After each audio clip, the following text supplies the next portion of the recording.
Ջրամբարների կառուցման ծրագրի շարունակություն, Որոտան Արփասևան թունելի ջրային համակարգի կոշտ թափոնների կառավարում, սուբվենցիոն ծրագրով համայնքների զարգացում եւ այլն։ Տարածքային կառավարման եւ ենթակառուցվածքների նախարարության համակարգման 4 ոլորտներից 2-ի ջրային եւ տարածքային կառավարման բյուջեն էր այսօր Դավիթ Խուդատյանը ներկայացնում խորհրդարանում։ Հաջորդ տարվա հատկացումները նվազել են 4.4 միլիարդ դրամով, ձեռք կբերվեն 12 ջրամբարի նախագծեր, կմեկնարկեն 5 Քասախի, Ելփինի, Լիչքի, Արթիկի եւ Աստղաձորի ջրամբարների շինարարական աշխատանքները։ Ուսումնասիրություն կատարվել է հատկապես Լիչքի ջրամբարի կառուցումից հետո արդյոք ոռոգման համակարգի խնդիրը 90%-ով կլուծվի, հետաքրքրվեց Դավիթ Դանիելյանը։ Ոչ միայն ինքը կլուծի տարածաշրջանում ուրեմն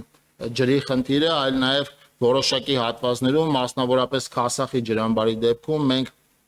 ինքը քանի որ հանդիսանում է Սևանա լճի ճշմարտ գոտում գտնվող տարածքների ոռոգման համար անհրաժեշտ ջրամբար, մենք պլանավորում ենք շարունակաբար Սևանից ջրառի ծավալը պակասեցնենք։ Սևանի ջրի կառավարման մասով պիտի ասեմ, որ մենք 30 միլիոն խորանարդ լրացուցիչ ջրառի համար ենք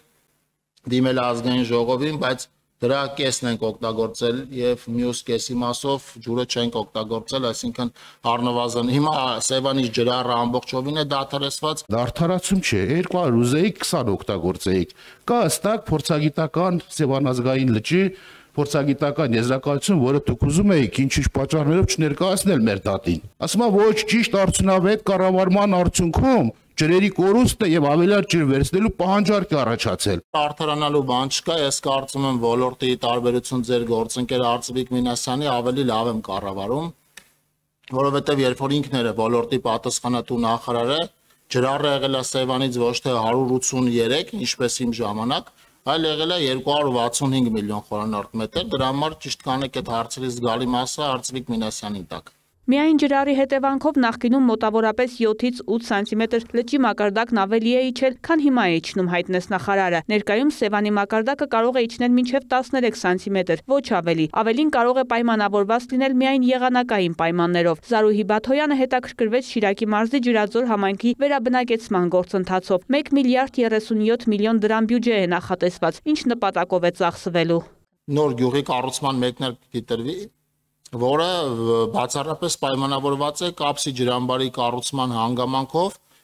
ջրամբարի ավազանում հայտնված գյուղի տեղափոխմամբ։ Այսինքն ծրագիրը վերաբերվում է այդ գյուղի բնակիչների վերաբնակեցումը ապահովելուն,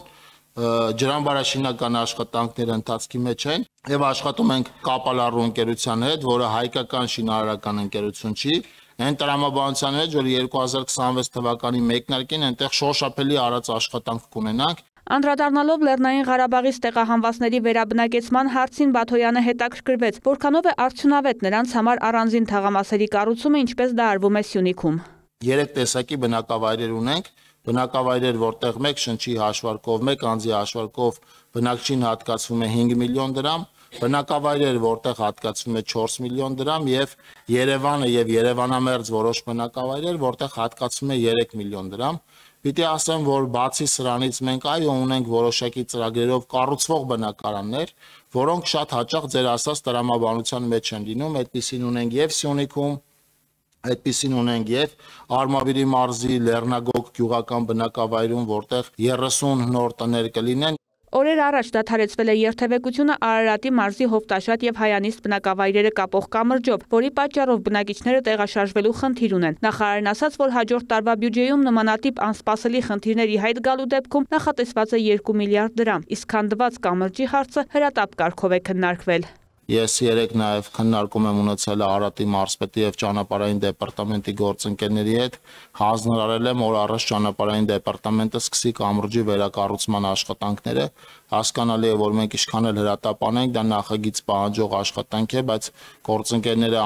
ամենօրյա ռեժիմով հիմա աշխատում են նախագիծ ունենալու եւ օր առաջ շինարարական աշխատանքների մեկնարկման համար։ Թրիփի հետ կապված քննարկվում են ֆինանսավորման տարբերակները եւ ծրագիրը քննարկման փուլում է։ Ի պատասխան Արթուր Խաչատրյանի հարցի, թե արդյոք բյուջեում գումար հատկացվել է Երասխ-Սադարակ երկաթգծի կամ գոնե Երասխից մինչև ադրբեջանական սահման երկաթգծի կառուցման համար, հայտնեց նախարարը։ Երկաթուղիների արդիականացման մասով միջոցներ նախատեսված են, բայց երասխսադարակի մասով բյուջետավորված տող որպես այդպեսին չունենք։ Իսկ Գորիսի օդանավակայանի վերաբերյալ քննարկումներ կան, բայց վերջնական հստակեցում չկա, հայտնեց նախարարը։ Հավելեց, ամբողջ փաթեթը քննարկում են փոխվարչապետ Տիգրան Խաչատրյանի գլխավորությամբ։ Առաջիկայում որոշ վթարային շենքերի մասով լուծումներ կտրվեն։ Խուդացյանն անդրադարձավ նաև կոշտ թափոնների ծրագրին։ Կոտայքի եւ Գեղարքունիքի մարզերում գործընթացը հանձնվել է համայնքային կառավարման։ Ծրագիրը աշխատում է այն գրաֆիկով, որով պլանավորել ենք, եւ սահմանված գրաֆիկով համայնքները միանում են հաջորդաբար,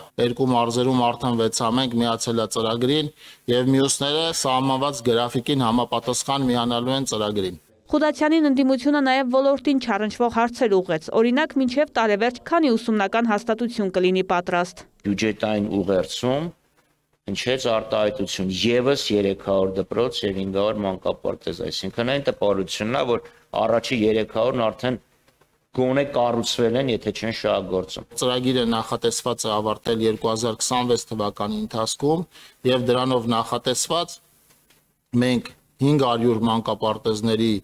ճնշող մեծամասնությունը ավարտած կլինենք վստահաբար եւ դպրոցների 300 դպրոցների ճնշող մեծամասնությունը վստահաբար ավարտած կլինենք։ Չեն լինի այնպիսի դպրոցներ, որոնք 500-ի 300-ի ցանկում են եւ այնպիսի մանկապարտեզներ, որոնք 500-ի ցանկում են, որտեղ գուցե մնան 5, 6, 10, 15, որտեղ ավարտվածությունը կլինի 80 եւ ավելի տոկոս։ Ես կարծում եմ այն հարցին, թե ինչպես եղավ, որ 30 տարվա մեջ 100-ավոր դպրոցներ սեփականաշնորհվեցին, մանկապարտեզներ ու դպրոցներ, այդ հարցին իրենք ավելի դժվար կպատասխանեն, քան դուք այն հարցին պատասխանեցիք, թե 2024 թվականը ինչու ծրագիրը ավարտված չի եղել։ Այս պահին տնակում ապրող ընտանիքներ չկան, որոնց հանդեպ պետությունը պարտավորություն ունի, թեև Լոռիում շուրջ 300 ընտանիք է ապրում տնակներում։ Նրանք երկրաշարժի հետևանքով չեն դարձել անօթևան։ Լոռու մարզպետի աշխատակազմի բյուջեն ներկայացնելուց հետո ի պատասխան падգամավորների հարցերի հայտնեց մարզպետ Արեն Մկրտչյանը։ Խոսեց նաև դեբեդի վարարման հետևանքների վերացման աշխատանքների մասին։ Լոռու մարզպետի աշխատակազմը 205 հաստատված դիմում ունի անհատական բնակելի տների կամ բնակարանների փոխհատուցման մասով եւ այս ուղղությամբ 802 միլիոն դրամ է հատկացվել, մասնավորապես 609 միլիոն դրամը տների կամ բնակարանների վերանորոգման մասով, դա 4 փուլով է իրականացվել, աշխատանքները մեծ համացամբ ավարտված են, այսինքն այն տները, որ հեղեղվել էին ջրհեղեղի ժամանակ, հիմա վստահաբար կարող եմ ասել, որ շատ ավելի լավ վիճակում են գտնվում, քան մինչև ջրհեղեղը։ Դեբեդի հունի մաքրման աշխատանքներն ավարտված են ամբողջ ծավալով, հայտնեց մարզպետը։ Շիրակի եւ Գեղարքունիքի մարզպետներին падգամավորները հարցեր ուղղեցին զբոսաշրջության զարգացման հնարավորությունների մասին։ Արմավիրում ու Արարատում էլ այս տարի խաղողի մթերման գործընթացն է դրական ընթացել։ Չունեն օրերով սպասող բեռնատարներ, ցածր գնի խնդիրներ։ Վարդուհի Արզումանյան, Հովանես Քյոսեյան, լուրեր։